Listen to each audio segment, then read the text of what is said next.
Salam, hər vaxtınız xeyir. Bizə belə bir tənlik verilir və bu şərt verilir. Bunlara əsasən deyir, A-nı tapın. A bərabərdir sual.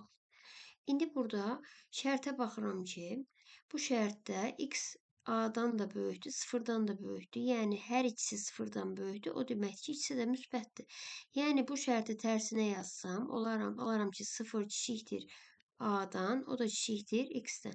Bu şərti ödəyən, deməli, A X-dən kiçikdir və hər ikisi müsbətdir şərtini görmək olur. Məsəl üçün, A-da 1 versək, X-də olar 2. Bunları təxminən veririk və buradakı modulların mənfi müsbət olduğunu araşdırırıq. Deməli, burada baxıram ki, birinci modulda A-nın yerinə 1, X-in yerinə 2, ikincidə yenə X-in yerinə 2, A-nın yerinə 1 yazıram. İndi baxıram ki, 1 çıxılsın 2 mənfi ədəddir. Bilirik ki, moduldan mənfi ədəd çıxanda bunun qabağına da mənfi yazmaq lazımdır ki, modulundan çıxan ədədin özü müsbət olsun. Çünki modulun qiyməti həmişə müsbət ədəddir.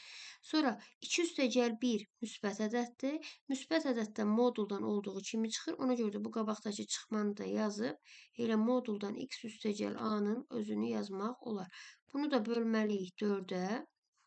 Bərabər olsun mənfi 6-ya. İndi mənfiyə nəzərən mötərizələri açsaq, alarıq ki, mənfi A üstəgəl x. Öbüründə də çıxılsın x, çıxılsın A, bölünsün 4, bərabərdir yenə mənfi 6. Burada x-lər islah gedir. Mənfi A-nı, mənfi A-nı eləyir. Mənfi 2A bərabərdir. 6-nı da mənfi 4-ə vuranda mənfi 24. A-nı da tapanda mənfi 24-ü bölmək lazımdır mənfi 2-yə. Cavab eləyir müsbət 12.